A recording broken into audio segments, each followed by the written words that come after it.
In 1970, a young nursing student received a gift, a simple, smiling Raggedy Ann doll. It was meant to be a harmless toy, a piece of comfort in her small apartment.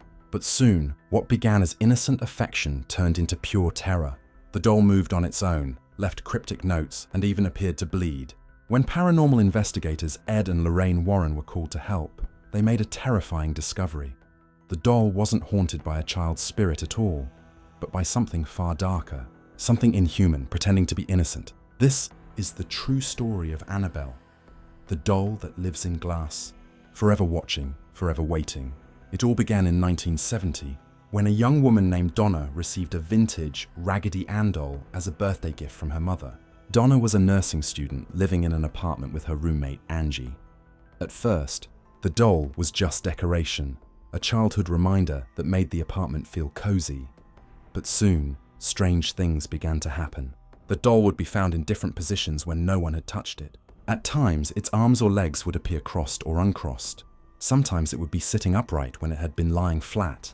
At first, they laughed it off, a harmless prank or their imagination. But as the weeks went by, the doll's movements became impossible to ignore.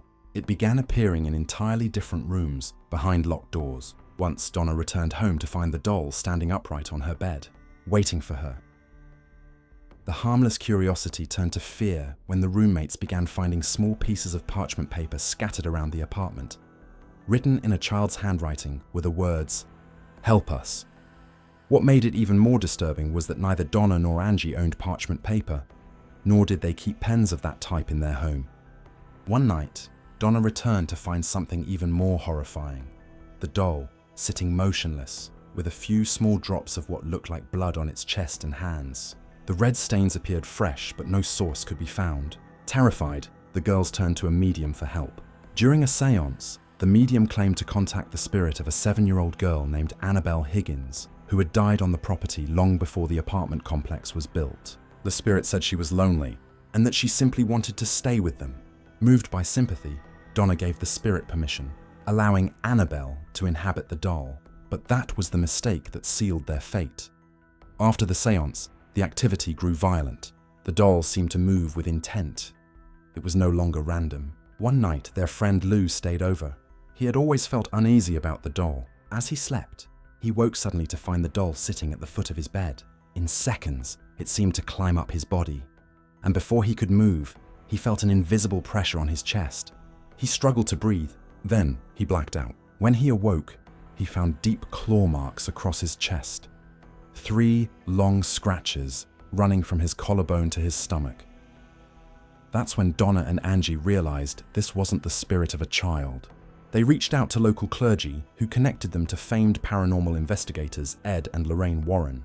When the Warrens examined the case, they concluded the horrifying truth. The entity attached to the doll was not a human spirit, but an inhuman demonic force.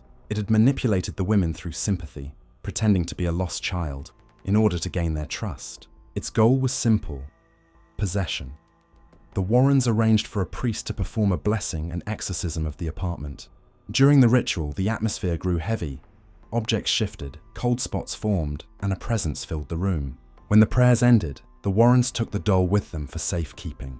But even that was not the end. On the drive back, Ed and Lorraine reported that their car began to swerve uncontrollably. The brakes failed repeatedly, nearly causing a fatal accident. Ed sprinkled holy water over the doll, commanding it to stop, and the disturbances ceased instantly. Once home, they placed the doll in their occult museum, a special glass case inscribed with the words. Inside that case, Annabelle remains to this day, sealed, blessed, and surrounded by dozens of other cursed artifacts the Warrens collected over their careers. Yet even behind glass, her legend continues. Visitors have reported the glass rattling on its own. Others claim to feel sudden dizziness or hear faint laughter. One man even mocked the doll and died in a motorcycle crash shortly after leaving the museum. Annabelle's story exploded into pop culture after her inclusion in the Conjuring universe, where she was reimagined as a porcelain-faced doll, far more sinister in appearance than the real Raggedy Ann. But according to Lorraine Warren, the real Annabelle was far more dangerous than Hollywood dared to show.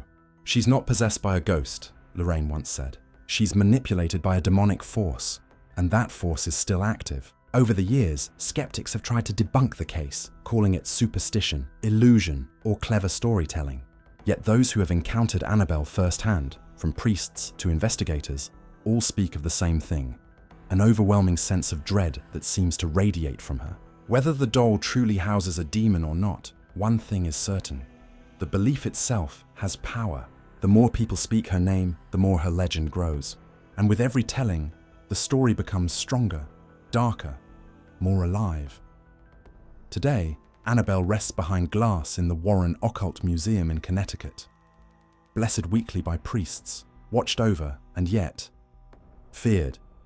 Her case remains one of the most documented hauntings in history, but perhaps the real horror isn't the doll itself. It's what she represents: the danger of sympathy, the deception of evil disguised as innocence. Every culture has its warning. Don't invite the unknown into your home. Don't welcome voices that claim to be lost, because once you open that door, something else may come through. Annabelle may be silent. She may never move again. But if there's one thing her story teaches us, it's this: evil never truly dies. It waits, and it watches, even from behind glass.